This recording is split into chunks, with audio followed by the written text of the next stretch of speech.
pessoal, bem-vindos de volta ao Cast Knowledge. Eu sou o Saulo, estou com meu pai aqui, Zé Antônio. Tudo bom, pai?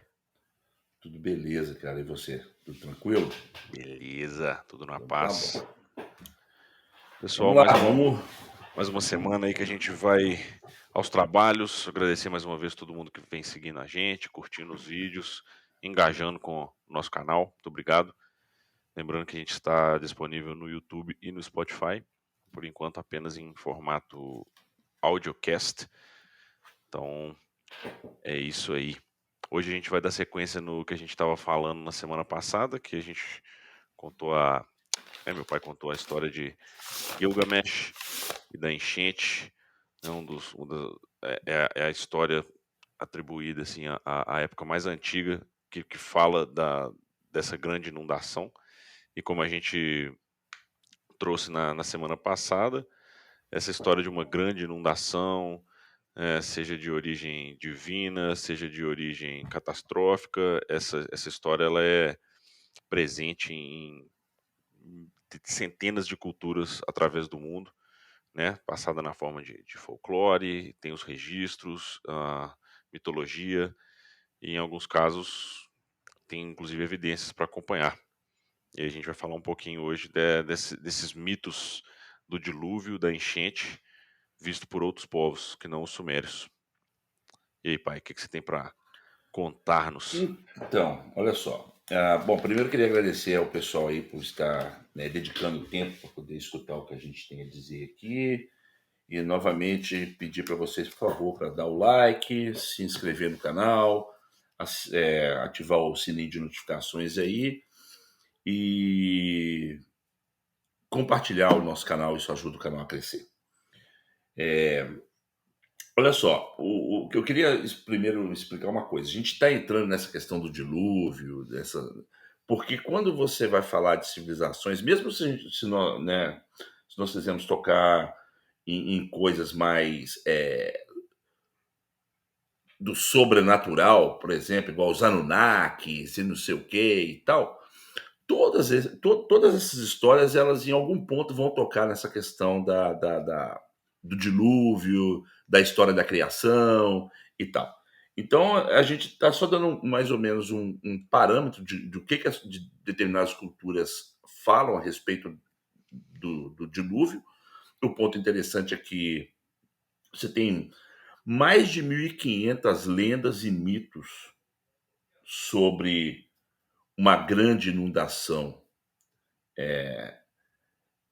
contadas ao redor do mundo, desde a Austrália, dos aborígenes australianos, até as Américas. Né? Você tem os índios nativos das Américas, você tem lá os maias, os incas, os astecas, os olmecas, você tem os índios da América do Sul, você pega ali Tupinambás e Tupiniquins, eles têm uma história muito parecida com a história bíblica, muito parecida, bem interessante também esse ponto, bem parecido com a história bíblica. Eu, na semana passada, falei a respeito do conto de Gilgamesh. Só uma coisa que eu queria falar é que também, né, quando a gente vai voltando no passado e começa a se perguntar, né, principalmente as coisas que a gente trouxe nos últimos episódios a respeito de tecnologia avançada, como que essa tecnologia foi desenvolvida, né, quanto tempo será que uma civilização precisou para poder chegar àquele nível de conhecimento que a gente trouxe aqui, por exemplo, lá na Índia, no Egito, na China. Então, assim, um evento dessa natureza, uma catástrofe, um cataclismo de escala global, capaz de extinguir boa parte dos humanos e, consequentemente, do seu conhecimento, das suas evidências, é justamente, talvez, né, tem tudo para ser, hum, não uma resposta, né, mas uma causa, uma possível causa para essa perda, para essa desconexão que a gente tem de conhecimento com o passado, né? Porque se foi apagado violentamente em um prazo curto de tempo, né, com base em, por via de um cataclisma, de uma grande enchente, então faz sentido mesmo que a gente vai ter muita dificuldade, como temos, né, atualmente, para poder encontrar as origens desse conhecimento e as explicações que a gente está buscando aqui. Então é mais um motivo pelo qual esses mitos são muito interessantes e pertinentes para a nossa pesquisa. né? Realmente,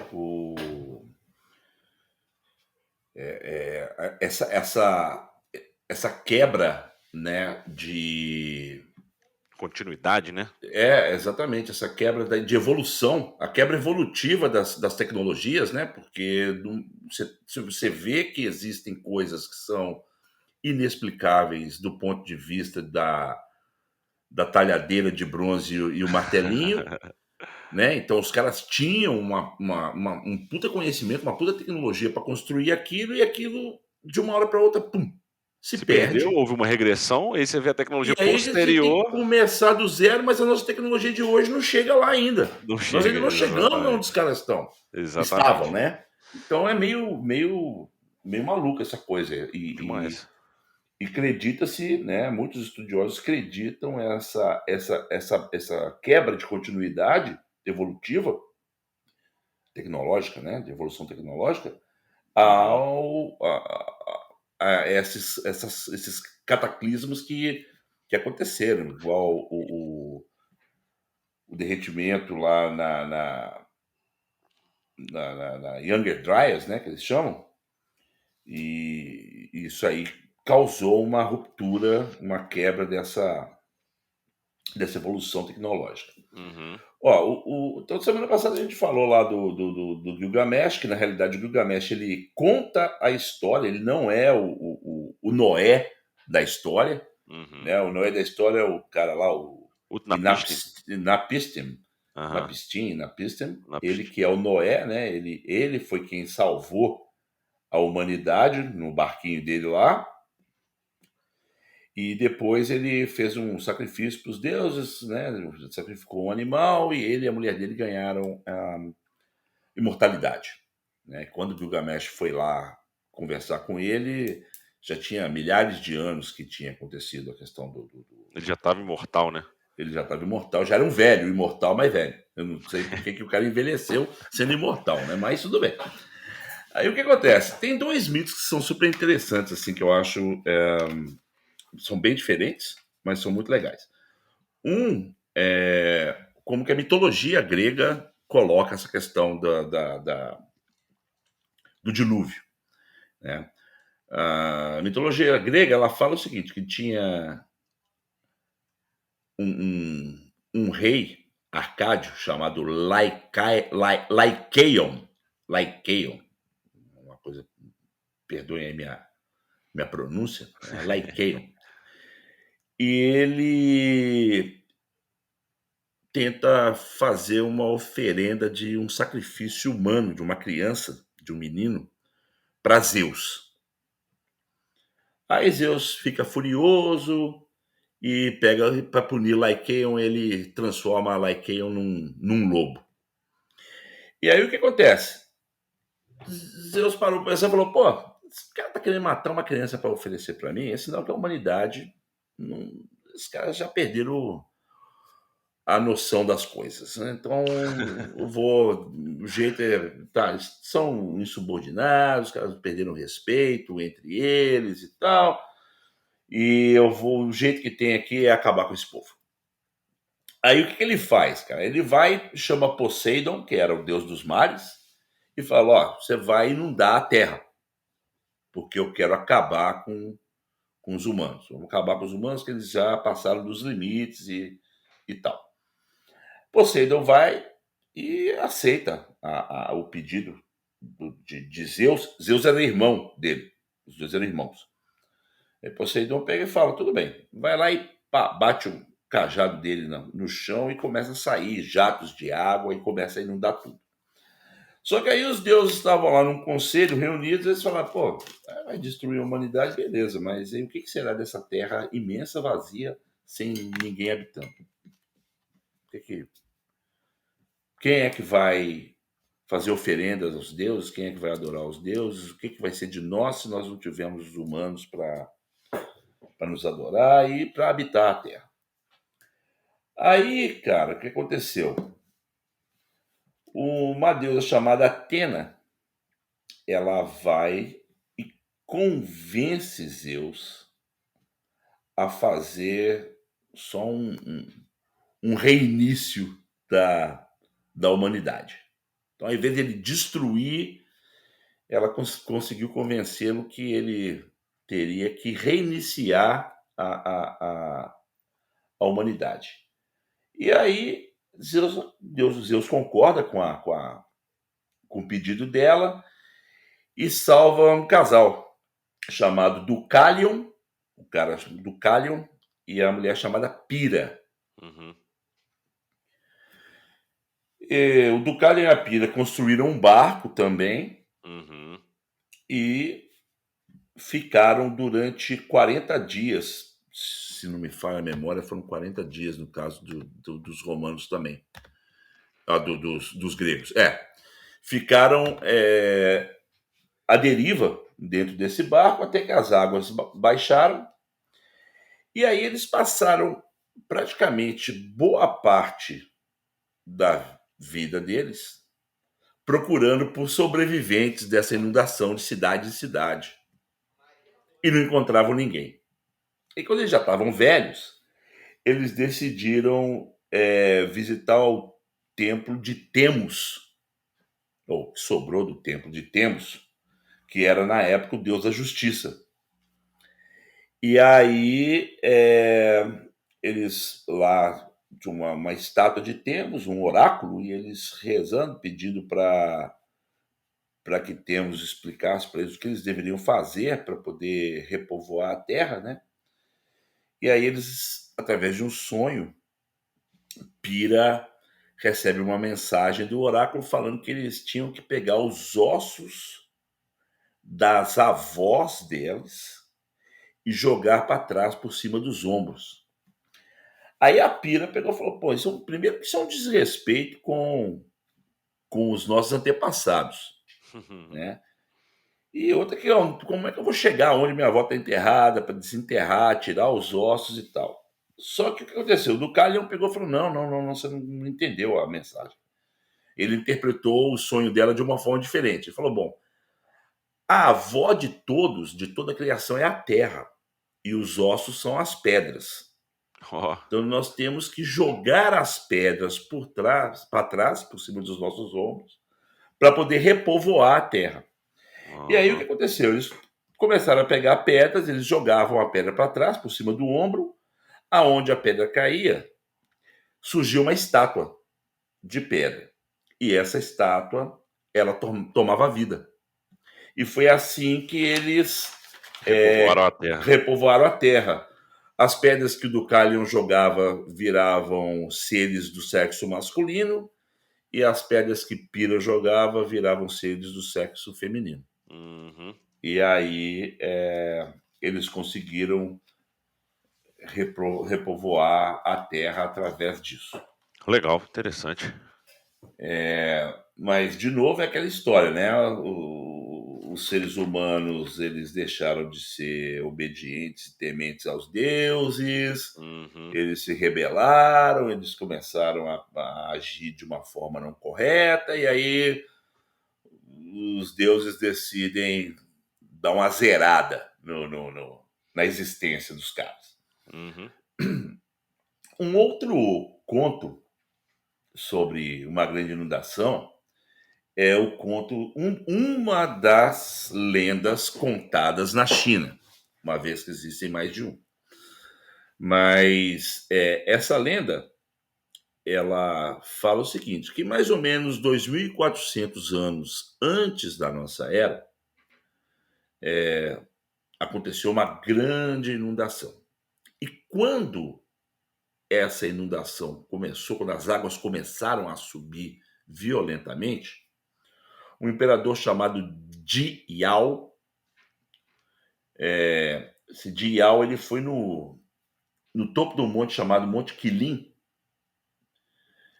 pedir aos deuses para que parassem com essa inundação.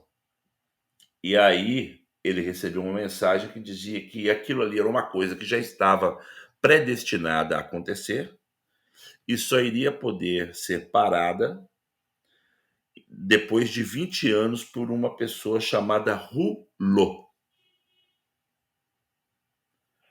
Aí, cara, o imperador meio que conformado, né? puto, Então mas tá, né? conformado, voltou pro palácio dele e, e mesmo assim tentava de todas as formas acabar com a inundação, construía barreiras e tal e nada.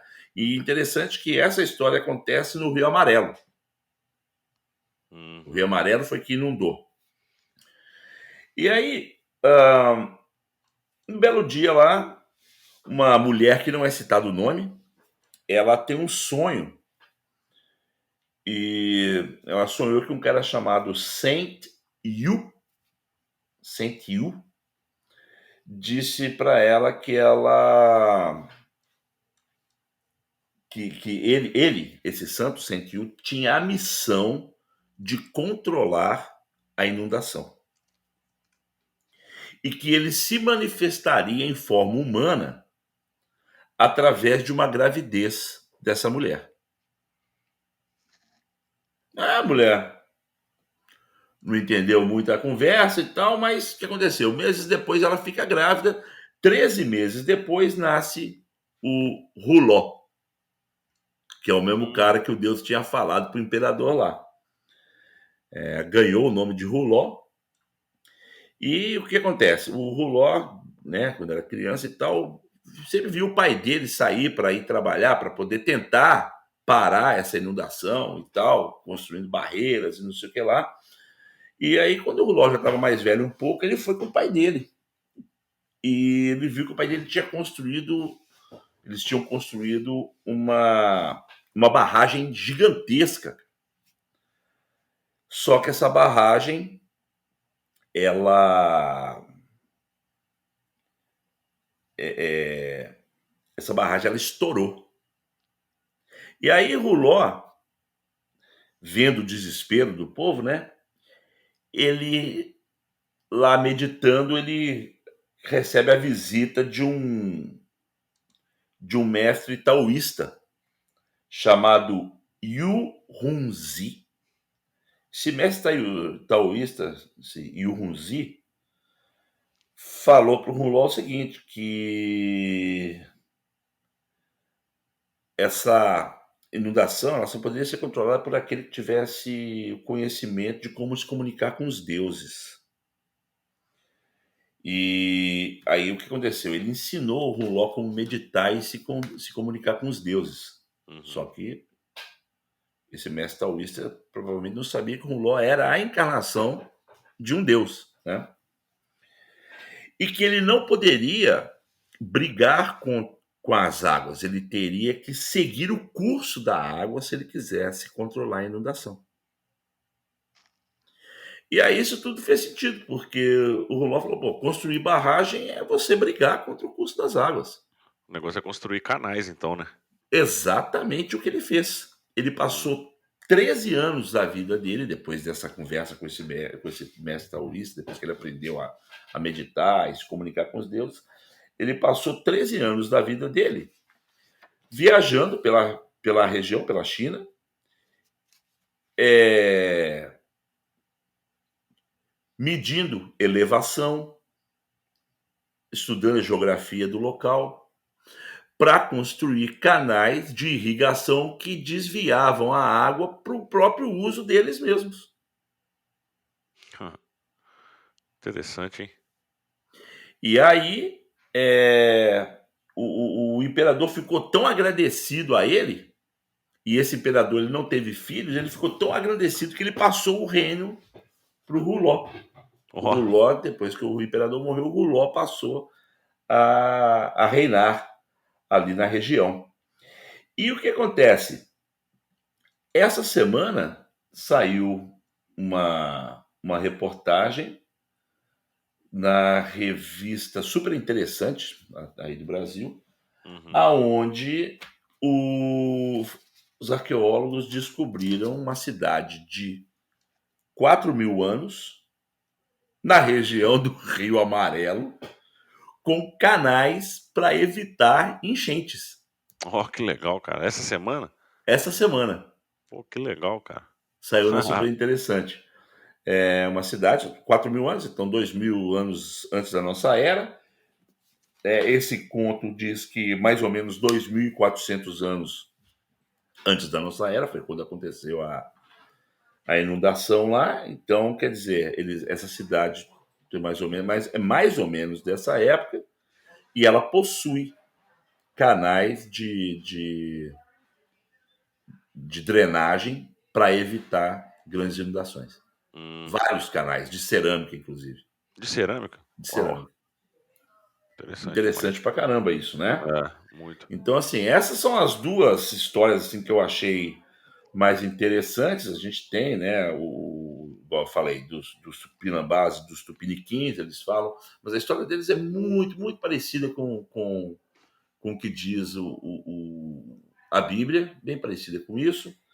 Ah, você falou que tinha uma dos Incas, né, Saulo?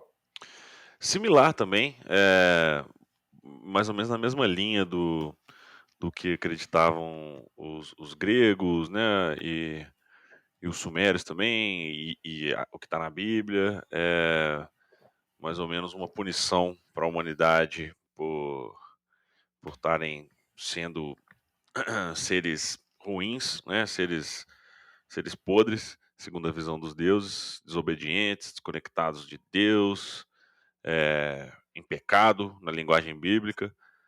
E aí os deuses resolveram punir a humanidade inteira, deixando somente 2 sobreviventes com a missão de repopular o A Terra. planeta. É. Então tem os Zulus também, a história lá da África, dos povos Zulus, que mesma coisa, eles inclusive usam a palavra pecado, e aí o deus Unkulunkulu resolveu inundar a Terra também para punir a humanidade, e os únicos sobreviventes foram Ulanga e Mbabazi, que foram resgatados por uma tartaruga gigante. Só que ao invés de eles construírem um barco, foi uma tartaruga gigante que salvou eles nas costas dele e os conduziu à terra firme, onde eles acabaram repopulando a Terra também. Então é isso aí. É parecido, né, na mesma linha do que você estava falando aí, que uma espécie de a enchente aconteceu por uma espécie de punição, como se fosse um grande reset da humanidade, um grande extermínio para poder recomeçar. Dá uma zerada. É. O... Então, aí você tem a questão dos indianos, dos hindus, a história deles é um pouquinho diferente, porque um cara pesca um peixe sagrado e mata o peixe, os deuses ficam pé da vida, e aí resolve matar todo mundo. É. E aí o cara faz um barco, sai no barco, um peixe gigante aparece, que era um deus em Aham. forma de peixe. Esse deus ele tem 7 formas diferentes, uma delas é a de peixe, e Aham. ele serve de motor para esse barco. E não deixa o barco afundar enquanto a inundação estava acontecendo. E aí as pessoas que estavam nesse barco repovoam a terra. Mas Uhum. olha só, do ponto de vista científico, nós temos algumas provas de que existiram realmente dilúvios, Sim. provavelmente, Uhum. em várias regiões da Terra. Ah, tem um cara chamado J. Harlan Bretz. O J dele lá eu não vou saber dizer o que é, mas ele é um geólogo, PhD em geologia pela Universidade de Chicago. Esse cara ele morreu com 99 anos, 98 anos. Ele nasceu em setembro de 1882, morreu em fevereiro de 1881.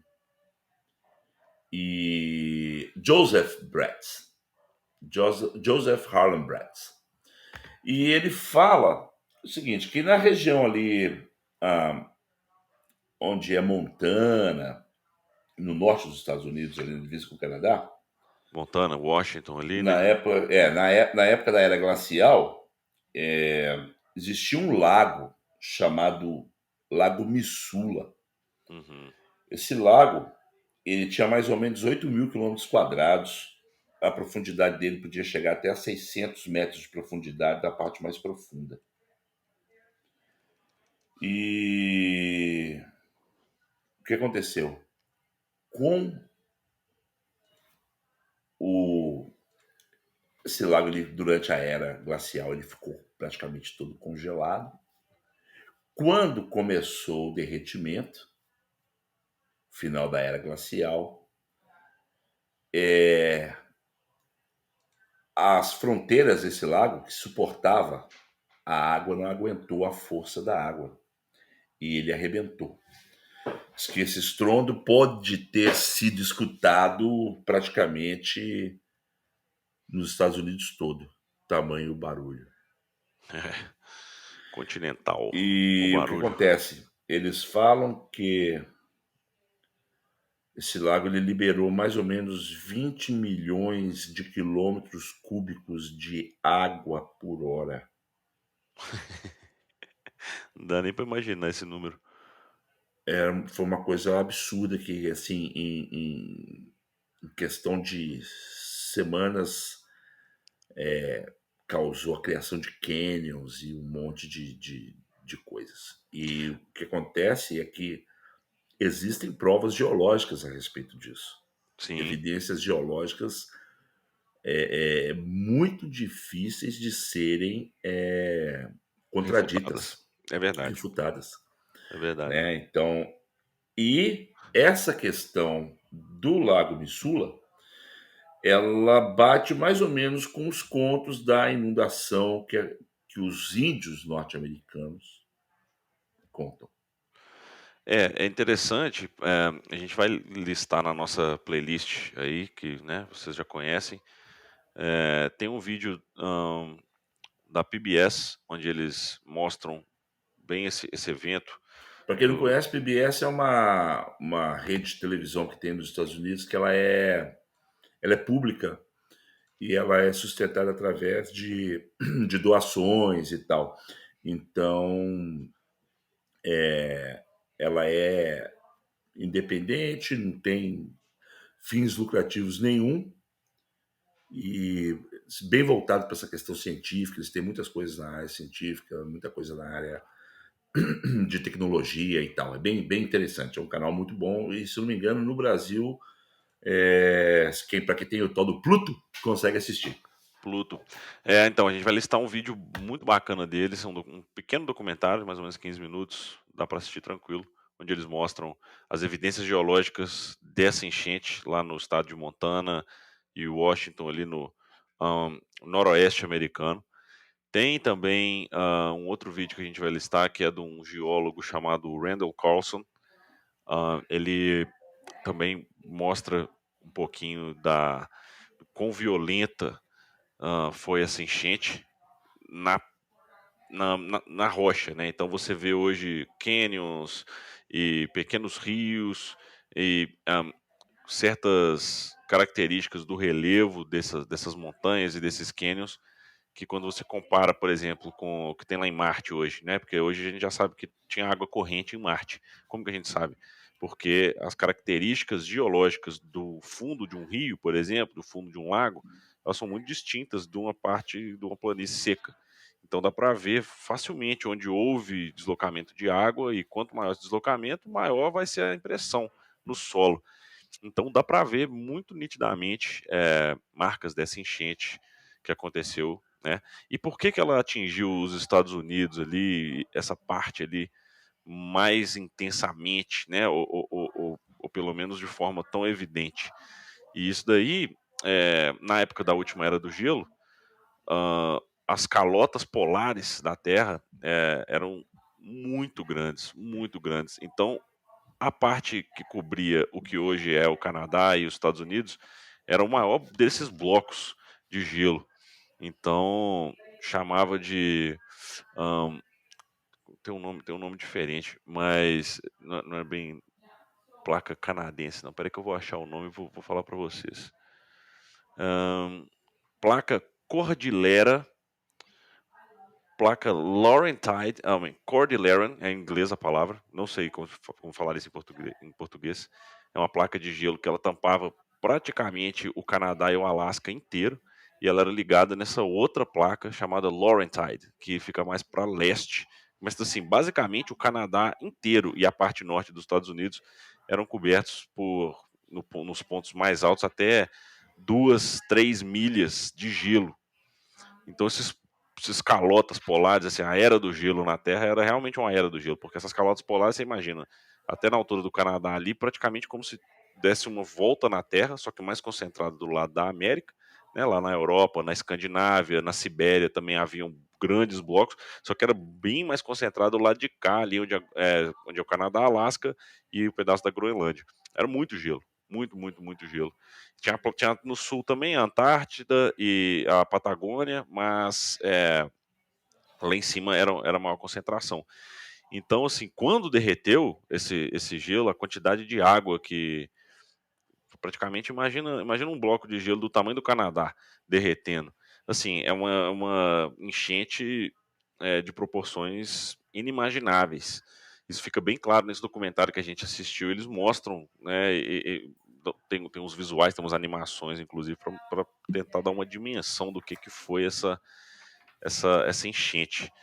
E faz todo sentido. Quando você vê as evidências geológicas e você contrasta, né? Você bate com os mitos Navarro, né? Hope, dos índios que eles contam dessa grande inundação que aconteceu. Você vê que faz muito sentido. Então, na América, essa evidência é muito forte. E é muito interessante, né? Porque, igual você falou dos dilúvios. Então, assim, igual a gente tem essas evidências muito fortes na América, a gente tem também evidências muito fortes na costa da Austrália. Né? Um outro vídeo que a gente vai linkar aqui para vocês verem, que fala justamente daquele possível impacto que aconteceu no Oceano Índico, que a gente trouxe no último episódio, que estima-se que aconteceu mais ou menos 3.000 anos antes da nossa era, 3.000 a 2.800 anos antes da nossa era, um pouquinho próximo até da história do dilúvio chinês ali, né, mais ou menos 2.400 antes da nossa era. Então, assim, esse impacto no Oceano Índico teria causado fortes inundações e tsunamis ali na região do Oceano Índico, atingindo costa leste da África, a Península Arábica, o Golfo Pérsico, a Índia, a China e muito ali as ilhas da Indonésia, da Micronésia e a Austrália também. Então, da mesma forma como a gente tem essas evidências geológicas nos Estados Unidos, na costa oeste da Austrália, tem evidências muito fortes também no relevo, no terreno, mostrando que houve de fato ali uma grande, grande inundação e muito possivelmente atribuída ao que aconteceu no dia desse impacto. E uma coisa que não se sabe, né, ainda é um mistério, como que aconteceu o degelo das calotas polares, mas a gente está falando de um tempo mais antigo. Então, se esse impacto no Oceano Índico aconteceu em 3.000 a.C., o degelo das calotas polares aconteceu 10.000 a.C., 11.000 a.C. Então, são pelo menos dois dilúvios Em tempos em distintos. tempos distintos e podendo ser até mais aí, porque ah, a gente tem algumas histórias, tipo o que aconteceu na costa da Grécia, né, pai, no mar Mediterrâneo. Olha só, voltando à questão do degelo, esse professor Harlan Bretz aí, lá da Universidade de Chicago, ele diz que esse degelo e essas inundações aconteceram no mínimo 25 vezes no curso da história. Ah, olha aí. Uhum. No mínimo 25 vezes. Então, quer dizer, é uma coisa cíclica, Cíclico. pelo Uhum. que ele diz. E, falando do degelo das calotas polares, a gente tem que lembrar também que tem uma outra teoria, que é do Mar Negro. Essa teoria do Mar Negro, ela, né, é a mesma coisa. Quando iniciou-se a última era do gelo, com o congelamento das águas, o nível dos oceanos e dos mares começaram a baixar. Uhum. E ali, para quem não sabe onde fica o Mar Negro é um mar de água salgada, né? Por isso é chamado de mar, que fica ao norte do Estreito de Bósforo. Uhum. E o que acontece? Quando o nível do mar diminuiu por causa do congelamento, a ligação que o Mar Negro tinha com o Mar Mediterrâneo, através do Estreito de Bósforo ali, Uhum. foi desfeita. E o Mar Negro começou a secar. A um determinado ponto que ele reduziu o volume de água dele pela metade, o que é provado através de pesquisas arqueológicas, onde eles encontraram cidades. Tem cidades que estão localizadas a mais ou menos 600 a 800 metros, 1 quilômetro para dentro da onde está a água hoje. Uhum. Então, o mar ele encolheu bastante. Uhum. E o que acontece? Com o degelo das calotas polares, o volume dos mares começaram a aumentar absurdamente e a água do mar Mediterrâneo começou a entrar de volta onde é o Mar Negro, através ali do Estreito de Bósforo. E o que aconteceu? Dizem que, né, segundo os estudiosos, com esse derretimento, a água que começou a fluir, a entrar pelo mar de Marmara ali, que é um marzinho que tem entre o mar Mediterrâneo e o Mar Negro, né? É onde tem ali, onde fica Istambul e tal. Uhum. A água que entrava ali, entrava com mais ou menos a potência de 300 cataratas do Niágara por dia, o volume de água. E isso durou mais ou menos 300 dias. O que quer dizer que, pelo que os estudiosos falam, um exemplo, né? Quando o volume do Mar Negro começou a subir, um dia a água estava no seu tornozelo, no outro dia ela já estava no seu joelho, no dia seguinte ela estava no seu ombro, e o pessoal teve que começar a fugir e abandonar realmente as cidades para trás, e até que essa situação se estabilizasse, né? Uhum. E o Mar Negro voltasse ao que ele é hoje. O que acontece? Eles falam que isso pode, inclusive, ter gerado uma influência muito grande nas lendas que são contadas dos dilúvios, uma vez que aquela região ali, a Turquia e tal, é conectada com os países da antiga Mesopotâmia Uhum. e da Síria e tal.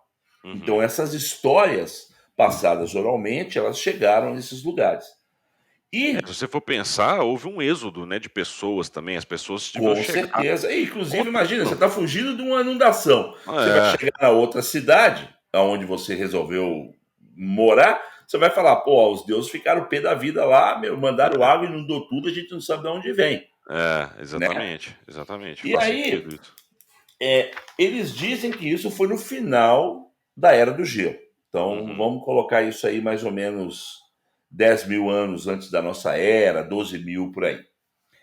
E aí, né, naquela linha de que aconteceram diversos dilúvios em determinados momentos, você tem a história da ilha de Santorini, Uhum. que na época era chamada de Ilha de Tera, De Tera. que no ano de mais ou menos entre 1500 e 2000 anos antes da nossa era, né, o vulcão teve uma erupção violentíssima que simplesmente desintegrou metade da ilha. Uhum. E aí o que acontece? Criou tsunamis e tal, e essa onda ela se espalhou pelo Mediterrâneo. Aí sim, foi inundar ali onde é a Grécia e tal, e gera Turquia. novamente essas lendas Dilúvio, de dilúvio.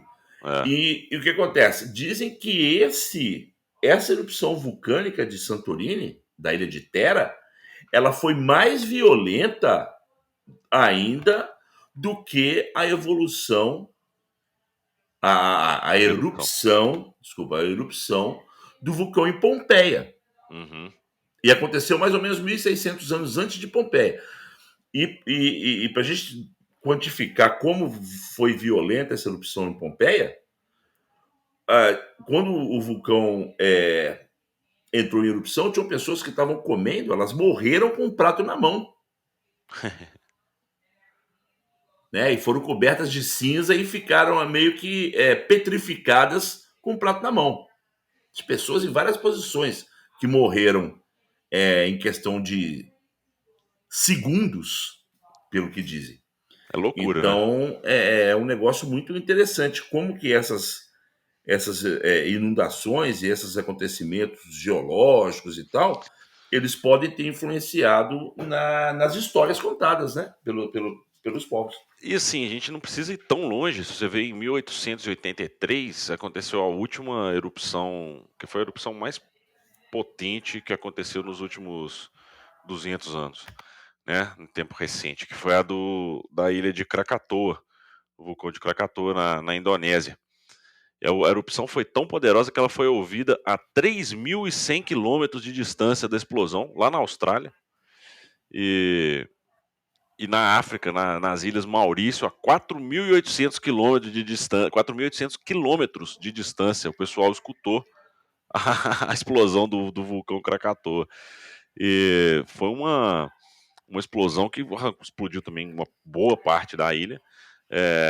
Tsunamis de 40, 50 metros se espalhando ali na região da Ásia inteira e causou uma mudança climática no globo inteiro. A temperatura chegou a cair 1,2 graus Celsius no planeta inteiro durante 5 anos. Demorou 5 anos para a temperatura voltar a estabilizar, por causa da quantidade de material que foi para a atmosfera e, né, influencia a quantidade de raios ultravioleta, de radiação que a gente recebe. Então, foi uma coisa de louca, fora a quantidade de dejetos, de pedras, né? Então, essa foi recente, essa é 1883. Então. Então, não foi de uma violência tão grande, provavelmente, quanto esses eventos que a gente está falando, mas é algo muito recente. E, bom, 2011, não foi? Que teve aquele tsunami terrível no Japão. No Teve na Japão. Tailândia também, acho que 2006, se não me engano, 2003. E, bom, a gente vive num mundo hoje em dia onde esses desastres naturais estão se tornando meio que corriqueiros, assim. A gente tem os supervulcões que estão inativos atualmente, por exemplo, o do Yellowstone, que é uma das maiores caldeiras do mundo, né, no parque lá no Wyoming, nos Estados Unidos, lá na região noroeste dos Estados Unidos também, tem um dos maiores Exatamente. vulcões dormentes do mundo, Caldeira. O que é um caldeira? É um vulcão subterrâneo, que ele é como se fosse um lago gigante de lava, né, do tamanho de um estado inteiro americano, subterrâneo, dormente. Ele tem algumas características na superfície, tipo os geysers e piscinas quentes e algumas conexões com essa caldeira, mas ela é subterrânea. E todo mundo sabe, é um fato de que ela vai explodir algum dia. Inclusive, dizem aí os mais pessimistas que o dia que isso acontecer, um quarto dos Estados Unidos vai virar poeira Vai e virar um bom poeira. pedaço do Canadá. Então, se a gente sabe que a gente Né? vive num mundo, a gente está sujeito a essas coisas, impactos de asteroides, de meteoros. Então, não é muito loucura pensar que aconteceu não um dilúvio, mas vários dilúvios ao longo da Vários nossa história. dilúvios. É. Agora, aí vem uma pergunta. Qual desses dilúvios que inundou Atlântida? Atlântida. A gente inevitavelmente iria chegar em Atlântida. Mas vai ficar para o próximo episódio. Atlântida é assunto para a semana que vem, moçada. Beleza. Pessoal, muito obrigado. Prazer ter essa discussão na presença de vocês. Valeu aí a quem está ouvindo a gente, seguindo. Por favor, deixe seu comentário, compartilhem o vídeo, compartilhem o nosso podcast com quem vocês acharem que vai se interessar. Muito obrigado. Valeu, pai. Valeu, um abração, moçada. Valeu aí pela audiência. Fiquem com Deus. Um abraço. Valeu, pessoal. Fica com Deus também. Abraço.